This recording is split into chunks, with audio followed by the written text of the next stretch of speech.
The great hall of Valoria was filled with bright light and restless voices. Golden banners hung from the high walls and chandeliers sparkled above the crowd.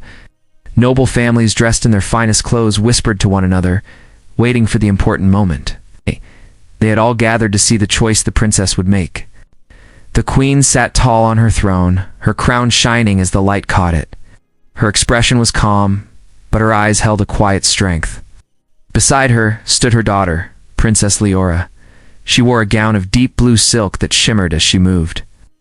And her eyes, clear and bright, gave her an air of quiet power. Everyone watched her closely, for today, her decision would shape the future of the court. Soldiers lined the edges of the room, standing straight in their polished armor. Some were old and decorated with many medals, their faces marked by years of battle. Others were younger but still carried themselves with practiced discipline. They all waited with hope that the princess would see them worthy. Every noble whispered about who would be chosen. Most were sure she would select a man who had already proven himself in war, someone with long service and great victories. None of them believed she would even look at the youngest guard who stood quietly near the end of the line. His name was Daniel. His armor was plain compared to the shining plates of the captains. He had only been part of the royal guard for a few months, and he was younger than most of the men by many years. At only 20, he still carried the freshness of youth, though his eyes already showed the seriousness of a soldier. He tried to stand as still as the others, but inside he felt his chest tighten with nerves. This was not a place for someone like him, or so he thought. He could hear the soft laughter of other guards when they looked at him, certain he would be overlooked. Yet Daniel did not let his head fall. He stood with all the strength he had, hoping at least not to bring shame on himself. The queen lifted her hand, and the whispers of the court faded into silence. Her voice carried across the hall. She spoke of duty and tradition, of how her daughter would choose a protector not only for herself, but for the honor of Valoria. The words rolled like a wave through the court, and then all eyes turned to the princess. The air was so still that Daniel could hear his own breath. The moment had come. Princess Leora stepped forward. Her movements were calm and unhurried. She walked slowly along the line of soldiers. Her presence was strong but gentle, and with each step the court watched in silence. She paused before the older captains, men who had scars on their faces and armor heavy with marks of war. Many thought she would stop and point to one of them, but she did not. She moved past them, her eyes searching, her steps steady. Daniel's heart beat so fast, he thought the sound might give him away. He tried to remind himself that she would never choose him. He had no record, no medals, nothing to offer but loyalty. He lowered his gaze slightly as she came closer, afraid to meet her eyes. But then it happened. The princess stopped in front of him. The hall seemed to freeze, every sound gone. Slowly he raised his head and found her looking at him with a softness that stole his breath. For a moment he wondered if he was dreaming. Her lips curved into the smallest of smiles. The silence of the court grew heavy, and everyone leaned forward as if trying to hear her thoughts. Daniel's mind raced, but he could not move. The princess lifted her chin, and her voice rang clear and strong across the hall. She spoke words no one expected. She declared, "You will be mine." The sound echoed through the chamber. Gasps rose from every side. Lords and ladies covered their mouths in shock. Soldiers blinked in disbelief. Daniel stood frozen, not knowing if he had heard her right. But her eyes never left his, and the certainty in them was stronger than any doubt. In that instant, his life changed. The court had thought they knew the choice. They had thought tradition would guide her. But the princess had chosen differently. She had chosen him, the youngest soldier, the one no one believed would matter. And the Hall of Valoria would never be the same again. The court of Valoria did not recover quickly from the shock. After the princess spoke her words, the grand hall was filled with whispers, gasps, and restless movement. The queen sat on her throne in silence, her expression calm but her mind racing. She had expected her daughter to follow the path of tradition, to choose one of the older men with years of service. But her daughter had chosen the youngest soldier, a boy who had barely seen true battle. Queen Eleanor knew her daughter well enough to see that there was no accident in the choice. Leora had made her decision with full awareness. Still she allowed the court to murmur, for silence would not come easily tonight. Daniel stood frozen, the weight of every eye pressing down on him. He wanted to bow again, to speak, to prove he was not a mistake, but his throat felt dry. His heart thundered in his chest, and his hands, though clenched at his side, trembled with a quiet strength. He had never felt so small and so noticed at the same time. He could see the anger in the faces of the captains, who had expected to be chosen. Their lips curled in scorn, and some shook their heads with disbelief. To them, he was not worthy. To them, this choice was nothing but a foolish whim, but the princess did not falter. She stood tall before him, her gown catching the light like ripples on water. Her eyes remained steady, and though she did not speak again, her presence carried more weight than the voices that stirred around them. Daniel met her gaze and felt a quiet calm wash over him, as though her choice gave him strength he did not know he had. At last, the queen lifted her hand. The noise of the court softened until the hall was once more still. Her voice carried across the air. She declared that the princess had spoken, and her choice was final. The words silenced any further protest, but they did not erase the doubt that filled the eyes of many. Still, none dared to challenge the queen in her own hall. Daniel stepped forward, his legs heavy, but his will pushing him on. He dropped to one knee before the princess and lowered his head. His voice, though not strong, was clear enough for all to hear. He promised that he would serve her with his life, that he would give all his strength and all his days to protect her. His words were simple, but they carried the honesty of a heart that had never learned to lie. The court heard him, and though some scoffed, others felt the stir of something they could not name. The ceremony ended, but the whispers did not. That night, the nobles filled the corridors with talk. Some claimed the princess had lost her mind. Others said she saw something none of them could. A few, though quiet, wondered if perhaps the young soldier was chosen for a reason none yet understood. Daniel, for his part, walked the long halls with his head bowed, feeling the stares that followed him. He wanted to disappear into the shadows, but he could not. His life had changed, and nothing would return to the way it had been. When he reached the barracks, the older soldiers watched him with hard eyes. Some laughed and asked what spell he had cast on the princess. Others warned him that he had no idea what kind of burden he had just taken on. Daniel did not answer them. He sat alone at the edge of his bed and stared at the floor. His mind was filled with the image of the princess, with the sound of her voice calling him hers. It frightened him, yet it also gave him hope he had never felt before. In the princess's chamber, Leora stood before her mirror. She removed her crown and set it gently aside. She could still see the faces of the court in her mind, their shock and disbelief, yet she felt no regret. Her choice had been clear, and in Daniel's eyes, she had seen something stronger than age or titles.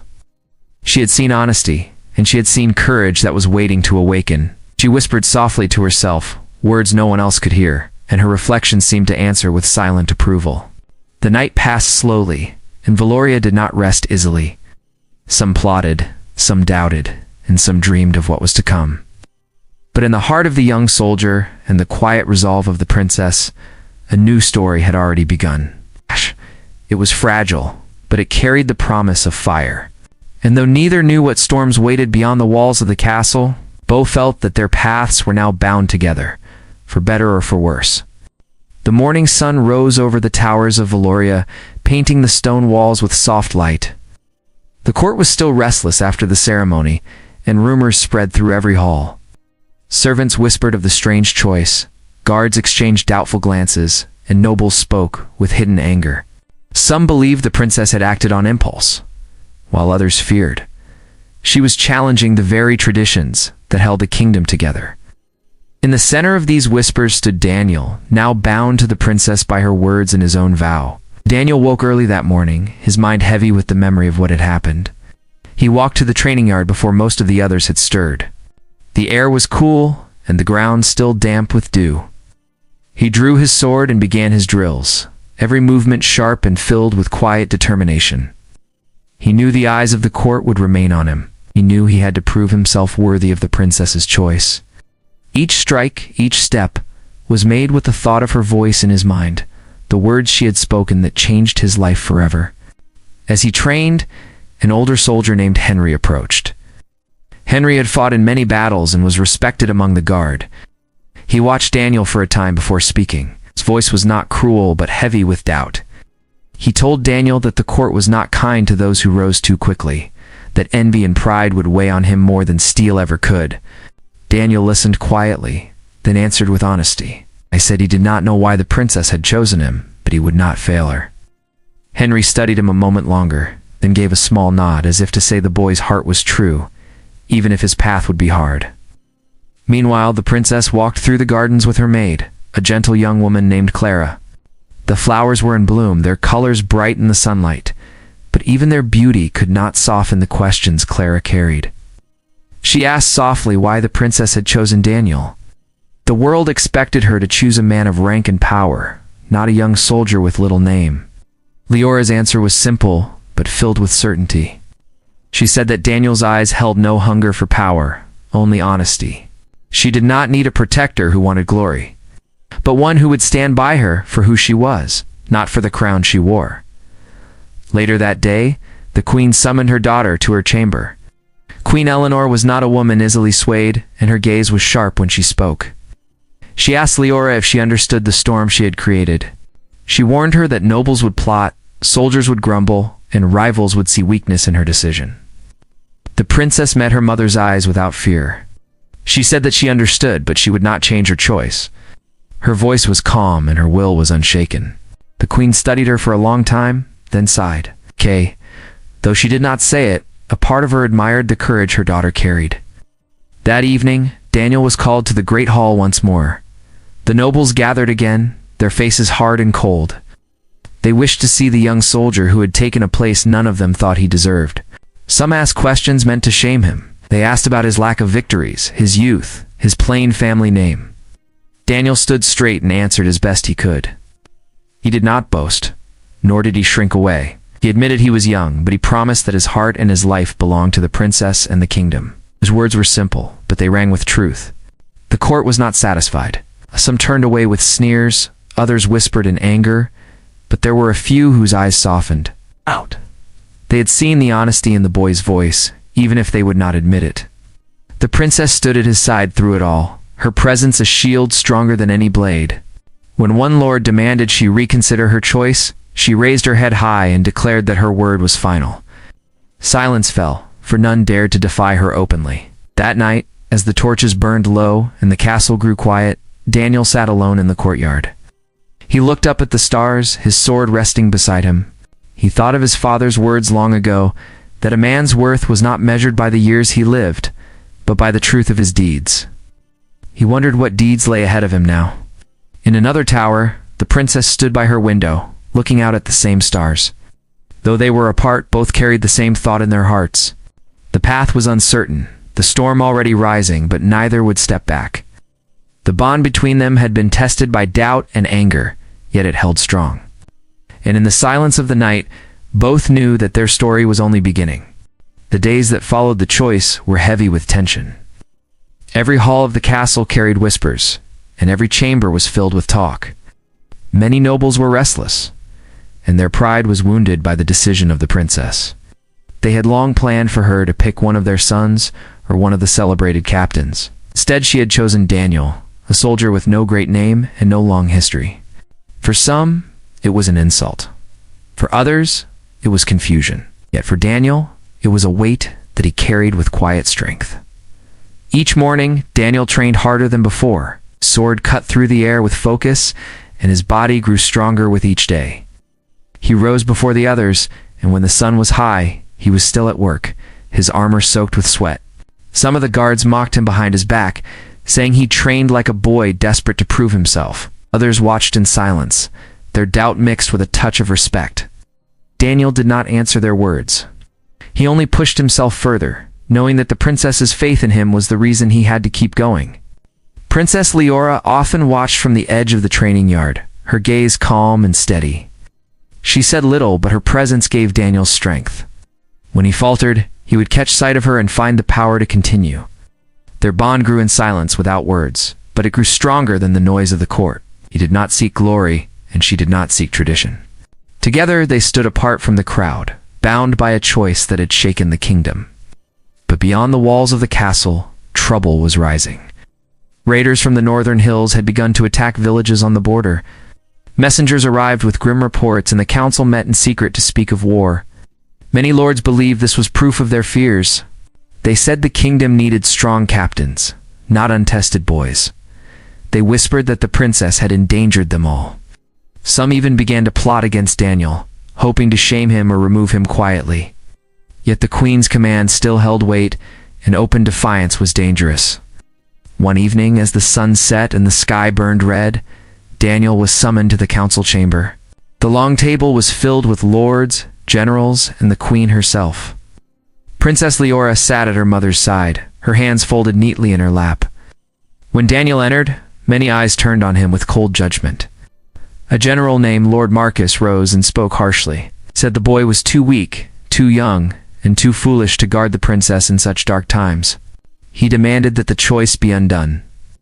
Murmurs filled the chamber, and some nodded in agreement. Daniel stood in silence, his hands tight at his side. His heart pounded, but he did not look away. When the queen asked him to answer, he stepped forward. His words were simple, but they carried the truth of his soul. He admitted he was young and had no great victories to his name. But he promised that no man could guard the princess with more loyalty than he could. He swore that his life was already hers, and he would not fail her, no matter the danger. The chamber fell into uneasy silence. Some laughed bitterly, but others were struck by the honesty in his voice. Princess Leora then rose, her voice steady. She declared that she trusted him, that her choice was final, and that no fear of raiders or whispers in the court would change her decision. The queen, though cautious, gave her support. With her command, the argument ended, though the anger of the lords did not fade. That night, Daniel walked alone in the courtyard, the stars bright above him. He felt the weight of the kingdom pressing down on his shoulders. He wondered if he was truly enough, if he could rise to the faith that had been placed in him. Yet when he remembered the look in the princess's eyes, he felt a fire in his chest. He knew the road would not be easy. He knew many wished for his fall. But he also knew that he could not turn back. His life had been tied to hers, and no force in the court or beyond would break that bond. In her chamber, Princess Leora looked out at the same stars. She thought of the storm gathering on the borders, and she thought of Daniel standing alone before the council.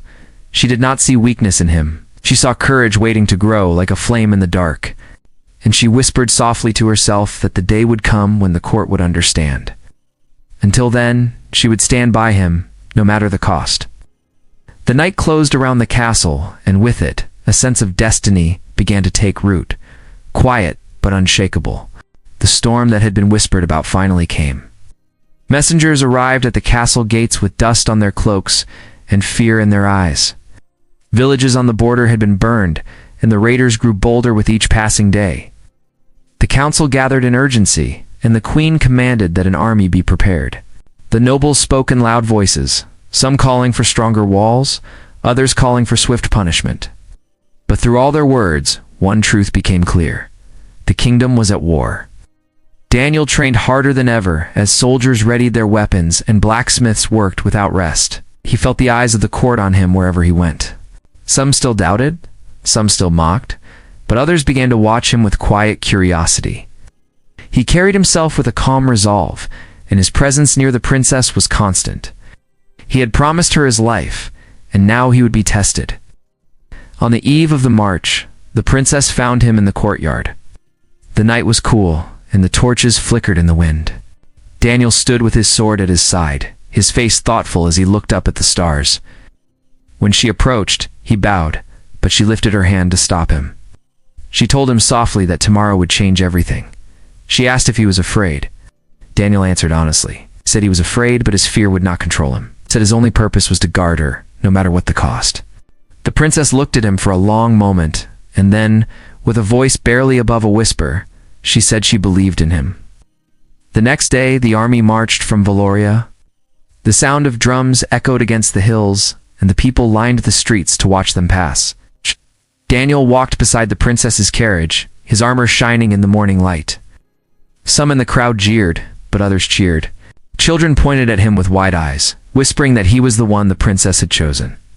He kept his head high, his hand on the hilt of his sword, his heart steady. The first battle came sooner than expected. The raiders struck at dawn, their cries breaking the silence of the valley. Steel clashed, arrows cut through the sky, and the ground shook with the roar of men. Daniel fought with a strength he had never known. His blade moved with purpose, not for glory, but for the vow he had made. Again and again, he placed himself between danger and the carriage that carried the princess. He was struck, his arm cut, but he did not fall. He pushed forward, driven by the thought of her faith in him. The battle was long and hard, but the soldiers of Valoria stood firm.